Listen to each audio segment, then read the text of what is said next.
Les amis, bien le bonsoir. La ville de Katmandou au Népal a l'un des aéroports les plus dangereux au monde. Son indicatif au ACI, c'est VNKT. Rien qu'à l'évocation de ces lettres, il y a énormément de pilotes qui se lèvent et qui retirent leur casquette. C'est un aéroport qui a connu son lot d'accidents. Il a causé des veuves et des orphelins déjà, et il en cause encore. L'aéroport est situé géographiquement dans une sorte de cuvette entourée de montagnes extrêmement hautes. Cette cuvette n'a que 2 points d'entrée. Elle a un point qui est situé au sud, où les montagnes sont un peu plus basses qu'ailleurs, donc ça permet de slalomer et d'arriver sur la piste 02, une piste orientée pratiquement au nord-sud, 02-20 dans l'autre direction. Ou bien il a une sortie un peu plus délicate qui est à l'ouest, à 9 heures. Et effectivement, cette sortie permet aux avions qui partent en partance de l'aéroport de traverser la chaîne montagneuse. Donc typiquement ce qu'ils font, si on imagine qu'un avion décolle en 02, il va décoller immédiatement parce qu'autrement il finira dans les montagnes, immédiatement il tourne à droite, il fait une boucle, voire une deuxième si nécessaire.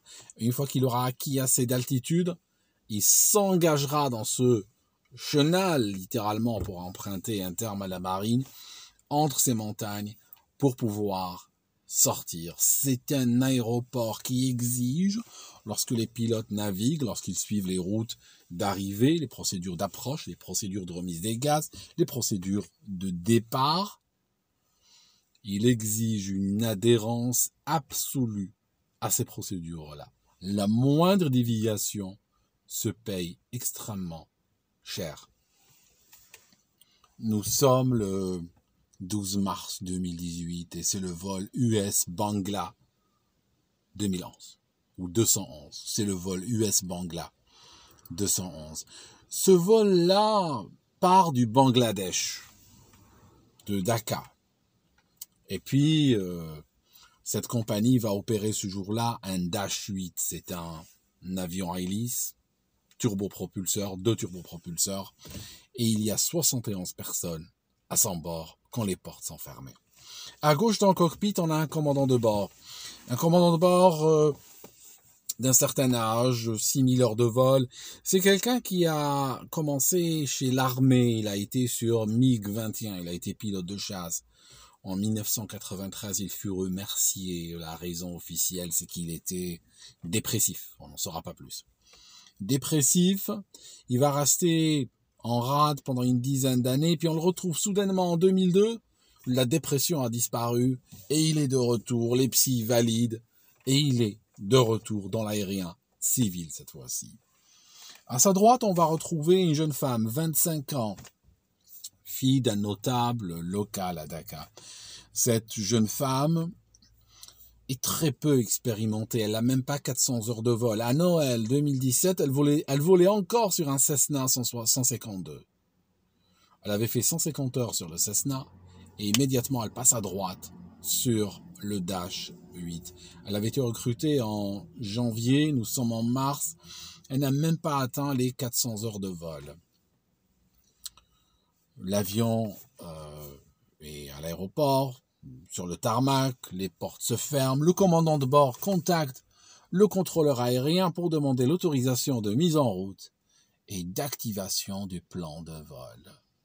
Et là, il y a un moment extrêmement embarrassant qui va survenir. C'est que, quelque temps auparavant, l'armée du Bangladesh a commencé exige jusqu'à nos jours, donc un numéro d'enregistrement pour tous les vols qui partent du pays ou qui rentrent au pays. Tous les vols internationaux. Donc, les militaires disent, on veut et on exige un numéro d'enregistrement unique à chaque vol. Donc, à chaque fois, il faut les contacter et obtenir ce numéro. Autrement, on se fait intercepter par des jets militaires. Quand le commandant de bord prend contact avec la tour de contrôle, le contrôleur lui demande ce numéro. Il réalise qu'il l'a pas et qu'il a oublié de le demander.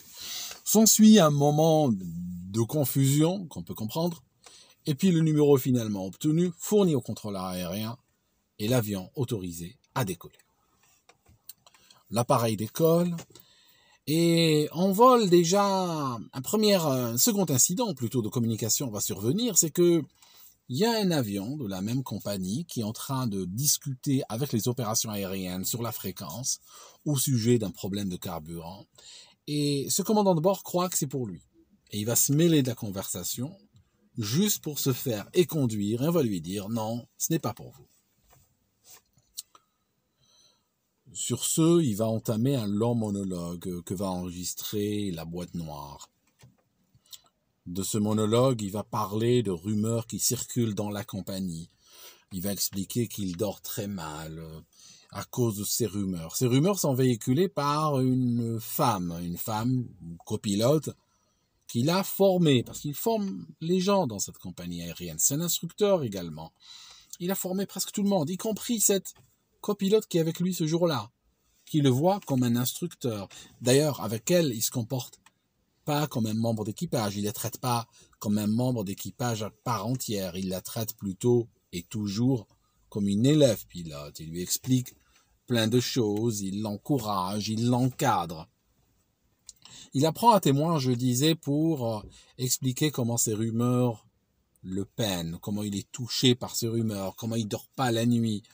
Et il est inquiet parce que ces rumeurs mettent en doute ses compétences en tant que pilote et en tant qu'instructeur, mais il sait que c'est arrivé déjà, c'est presque arrivé à lui dans une autre affaire, que ces rumeurs après escaladent et deviennent il a fait des choses, il a montré des choses, ou il a tenté, ou autre.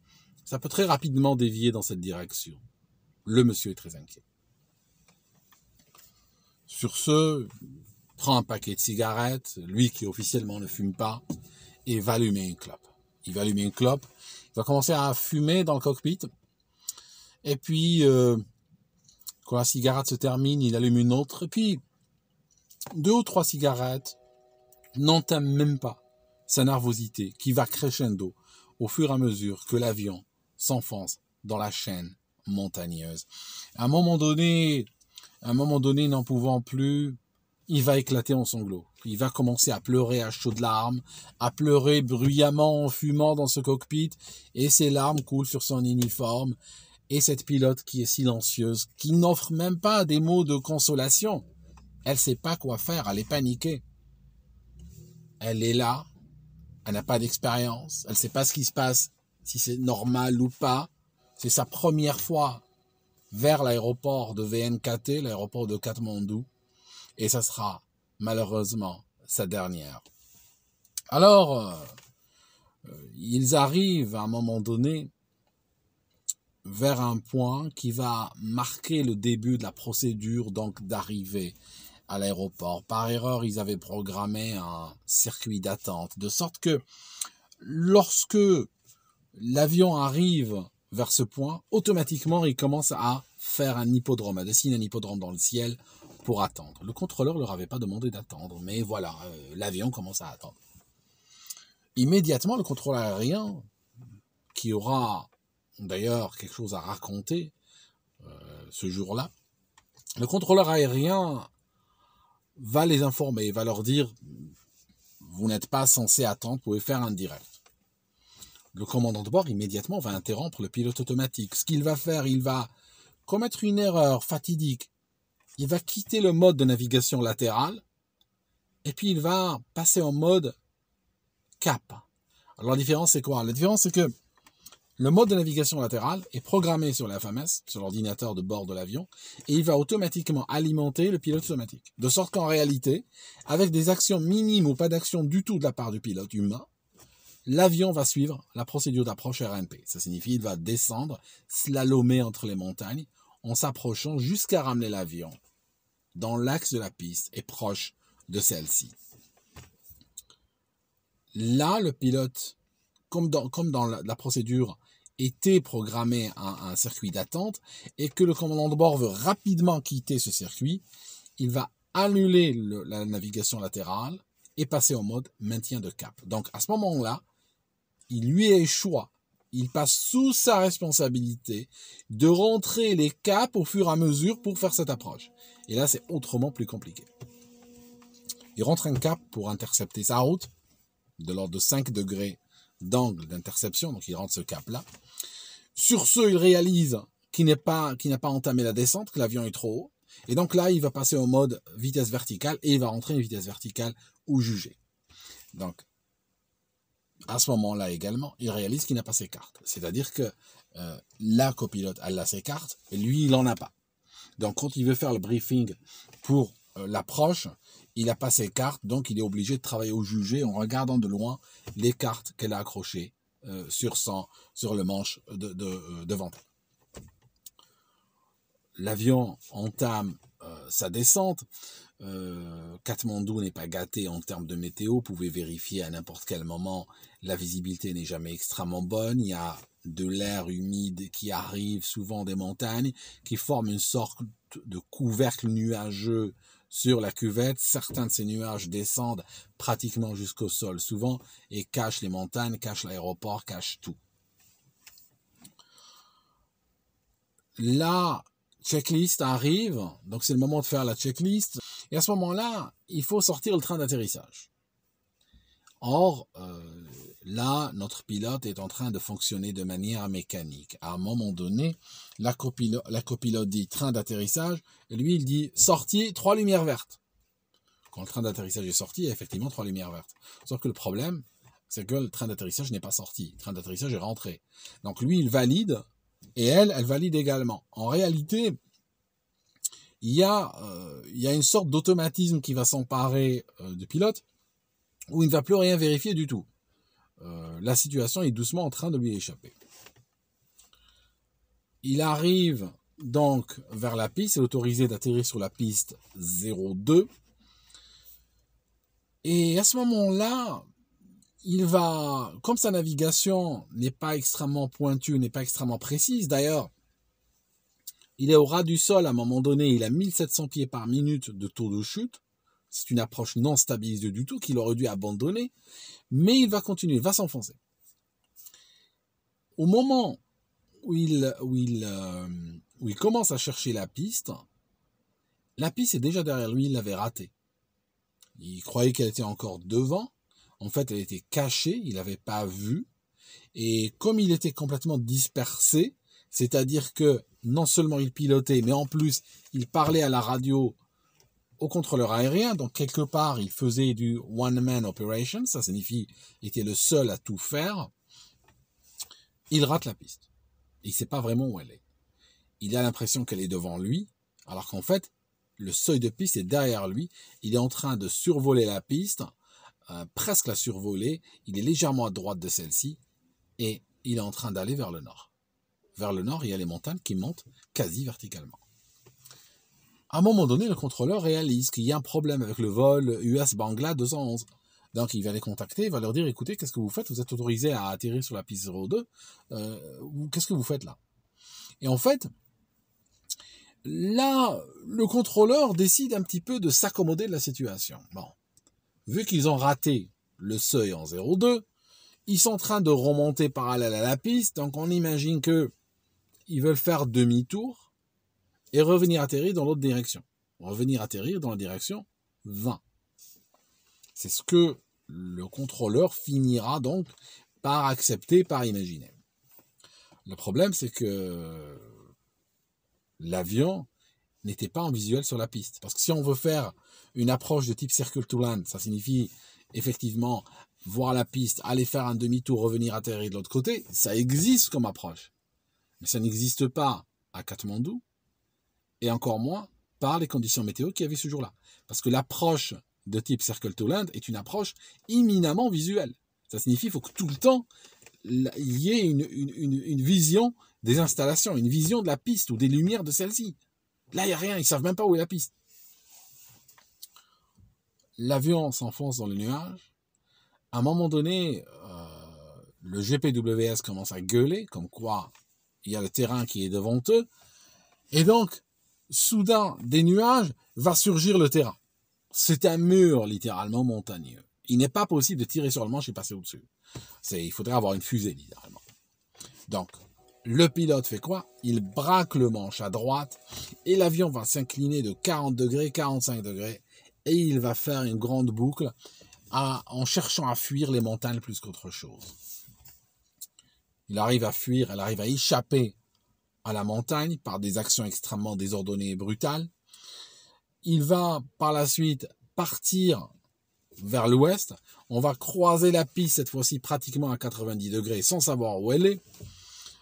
Les contrôleurs ne comprennent pas ce qu'il fait. Ils cherchent à lui donner des indications. Il y a même un pilote qui les contacte en leur disant « Cet avion fait n'importe quoi parce que la visibilité est très marginale dans les montagnes. Ce gars ne voit pas les montagnes. » Il est un petit peu comme une sorte de mouche affolée autour d'un lustre et il cherche juste à fuir la montagne. À un moment donné, il fait un deuxième tour, il fait une deuxième boucle en dessinant une sorte de schéma étrange, de forme étrange en l'air. Et là, soudainement, il voit la piste. Ça signifie la copilote lui dit la piste est là, la piste est là. Et il décide de faire un méga plongeon, parce que quand il voit la piste, ils sont trop proches. Et il décide de faire un méga plongeon pour aller rejoindre la piste. Là, le contrôleur aérien était écarté par son superviseur qui regarde le radar. Et là, il réalise au radar que l'avion est en train de s'approcher à toute vitesse, 150 nœuds, vers la tour de contrôle. Et il lève les yeux vers les baies vitrées et il voit l'avion. Il voit cet avion fou, ce pilote qui fait n'importe quoi. Il voit le Dash 8 augmenter de taille très rapidement dans les baies vitrées de la tour de contrôle. Il réalise que ce pilote ne sait pas ce qu'il fait et que d'un moment à l'autre, il va les 11 septembre. Il n'est pas possible de prendre l'escalier, il n'est pas possible d'appeler l'ascenseur, c'est trop tard. Ils savent qu'ils n'auront même pas le temps de compter jusqu'à 3, qu'ils seront morts. Ils sautent par terre. Tous ceux qui sont dans la tour de contrôle à ce moment-là se jettent au sol en s'attendant à l'explosion. Le pilote, lui, regarde devant lui la tour de contrôle et il décide par miracle à la dernière seconde de braquer le manche complètement et il passe à une dizaine de mètres de celle-ci, complètement incliné. C'est capturé par les caméras de surveillance de l'aéroport de Katmandou. Ce faisant, il passe au-dessus des terminaux. À un moment donné, il a frôlé les terminaux d'une dizaine de mètres et il fonce sur la piste. Le contrôleur aérien lui dit « On annule l'autorisation d'atterrir ». Mais le gars est complètement dans le cirage.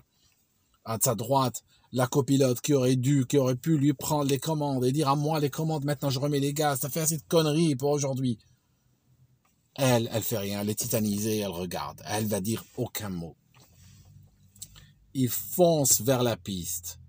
La piste fait 3050 mètres. Il en a bouffé déjà 1700 mètres. Il veut juste poser à tout prix. Cet homme veut poser à tout prix. Cette piste est faite pour des avions à réaction. Lui, un avion à hélice qui vole un peu plus lentement, potentiellement, s'il touche, et s'il touche parallèle à la piste, s'il touche dans l'axe de celle-ci, il a ses chances.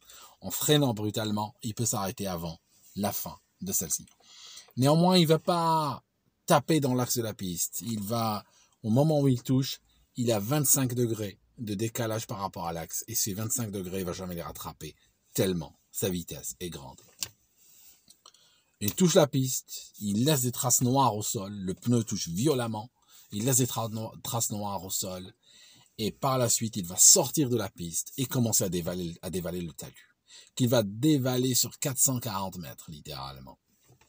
Et il s'arrête brutalement, un choc extrêmement brutal. Et de la tour de contrôle, on a le temps de compter jusqu'à 6 secondes. Et une colonne de fumée va s'élever de cet avion. Cette colonne de fumée dit qu'il y a un incendie énorme qui s'est déclenché et qui va faire en sorte que la majorité des gens qui sont dans ce vol vont perdre la vie. Dans les 16 secondes, un premier camion de pompiers va démarrer, suivi littéralement 10 secondes plus tard, 9 secondes plus tard, par un autre camion. Tout l'équipement sera sur site au bout de 2 minutes. Mais c'est trop tard. Ils pourront sauver Pour en sortir 22 personnes vivantes, dont 2 vont mourir à l'hôpital un peu plus tard. Et puis, ce crash va causer 50 morts, y compris tout l'équipage, les hôtesses de l'air, le commandant de bord et la jeune copilote. Alors, le rapport d'accident, assez court d'ailleurs, assez succinct, on aurait aimé qu'il soit un peu plus prolixe, ne fait que c'est qu'en 3 pages. Et en réalité, ce rapport va insister sur les actions désordonnées, effectivement, à l'été. Les actions étaient désordonnées de ce commandant de bord. Elles étaient dangereuses, effectivement, par moments, il est passé à 170 pieds des rochers. Les passagers voyaient littéralement, auraient pu reconnaître les gens dans la rue. Mais ces actions n'ont jamais été illogiques. Pilotage médiocre, soit dangereux, effectivement. Désordonné, oui, mais jamais illogique. Il y eut une logique. Si les enquêteurs népalais avaient reproduit le vol dans un simulateur, ou s'ils l'avaient reproduit dans un vrai avion, moins le crash, bien entendu, ils auraient compris la situation dans laquelle était ce pilote. Et pourquoi il voulait atterrir à tout prix. Remettons-nous dans le contexte de cet avion. Tous les systèmes de navigation sont programmés pour atterrir en piste 02. S'il rate la piste 02, il est censé faire quoi? Pousser les manettes à fond, déclencher une remise des gaz, et à ce moment-là, le système, le FMS, se serait mis en navigation latérale, où il aurait été possible de l'engager en navigation latérale, en mode remise des gaz. Il aurait suivi le chemin de remise des gaz, qui aurait permis à l'avion de faire un grand tour et de sortir donc de cette cuvette en toute sécurité. Le pilote ne le fera pas. Il y a un manque de jugement de sa part. Une fois qu'il sent qu'il a raté la piste, il ne va pas engager de remise des gaz. Il va survoler littéralement l'aéroport et vouloir improviser un atterrissage dans la direction opposée. Le problème, c'est qu'une fois que l'avion passe au-dessus des installations, pour le système de navigation, c'est bon, on est arrivé, il n'y a plus rien. C'est terminé, le plan de vol est exécuté et fini. Sur son navigation display, il n'y a plus rien du tout qui s'affiche. C'est terminé, il faut le reprogrammer. Quand il fait un demi-tour, une boucle complète, il revient en piste 0,20. Il voit qu'il est trop par rapport à la piste, et il voit qu'il est trop rapide, et qu'il aura beaucoup de mal à atterrir sur cette piste-là. Oui, mais qu'est-ce qu'il doit faire à ce stade? Il doit refaire une remise des gaz. Sauf que la remise des gaz n'est pas programmée dans son système de navigation. Il n'était même pas censé poser sur la piste 0,20. La piste 20 n'était même pas posée, même pas censée poser dessus. Elle n'était jamais programmée dans son système. Donc la remise des gaz à partir de la piste 20 n'est pas dans son système de navigation à ce stade. Il faudrait la programmer. La remise des gaz en piste 20 à Katmandou est l'une des plus compliquées qui soit. Tellement compliquée que c'est assez unique. Elle a une carte rien que pour elle. Normalement, dans la quasi-totalité des aéroports du monde, il y a la carte d'approche et il y a un chemin qui est dessiné pour les remises des gaz. Ça signifie si tu rates ta piste, tu ne peux pas atterrir, si tu dois remettre les gaz, voici le chemin que tu vas suivre. Katmandou, piste 20, c'est différent. Il y a une carte rien que pour cela. Ça veut dire que le chemin de remise des gaz est extrêmement compliqué. Il exige de faire une boucle complète dans cette cuvette en allant raser les montagnes, prendre de l'altitude très vite et puis après suivre ce chenal vers l'ouest en montant progressivement. La longueur totale de la procédure de remise des gaz jusqu'à la sortie, c'est 150 km. C'est énorme comme procédure. C'est une procédure qu'on ne fait pas à l'aveugle. Il faut la briefer, et la briefer idéalement avant de partir, donc au sol, la briefer encore une fois en vol, la programmer, avoir les cartes devant soi, la répéter dans un simulateur si nécessaire, parler à des pilotes qui l'ont fait si possible. Et donc, c'est une procédure extrêmement difficile à faire. Comme il est au-dessus de la piste, s'il met les gaz, il va aller où? Il sait une chose. S'il met les gaz, il va revenir dans les nuages. Et les nuages cachent les montagnes qui sont tout autour. Programmer le FMS, c'est trop tard, il n'a pas le temps. Il faudrait arrêter le temps, arrêter l'avion et programmer. D'autant plus que c'est des manœuvres à Katmandou qui se font à la seconde près. Il n'y a pas beaucoup de marge. Il n'a pas le temps de mettre les gaz, tirer sur le manche, puis après commencer à tapoter, aller chercher la procédure. Il n'a pas le temps. Il se prendra la montagne et avance là. Donc, comme ce monsieur a eu la peur de sa vie précédemment, comme il s'est retrouvé, il a raté la piste, il a voulu faire un demi-tour, il l'a raté, il a commencé à voir le GPWS, le système de proximité du sol qui lui gueulait dessus, les montagnes surgissaient des nuages, l'obligeant à faire des manœuvres très violentes pour y échapper. Donc, manœuvre violente après manœuvre violente, c'est quelqu'un qui a vu la mort. C'est quelqu'un qui s'est vu mort. Il s'est vu contre une montagne. À un moment donné, il voit la piste. Et là, pour lui, c'est le joker. Pour lui, c'est la panique totale. Il y a un désespoir. C'est plus un pilote normal. C'est un homme acculé. C'est un homme qui s'est fourvoyé mauvaise décision après mauvaise décision. C'est un homme qui vole autour de l'aéroport de Katmandou sans préparation, sans carte, sans avoir un partenaire à sa droite, assez senior auquel il puisse faire confiance et qui pourrait partager avec lui la charge. Il a un système de navigation qui n'est plus programmé pour ce qu'il veut faire. Et là, il voit la piste. Et ceci, les enquêteurs n'ont pas vu. Il voit cette piste. Et il veut qu'une seule chose, poser dessus. Ça veut dire que ce qu'il a fait n'est pas complètement irrationnel. Donc il se dit, le tout pour le tout.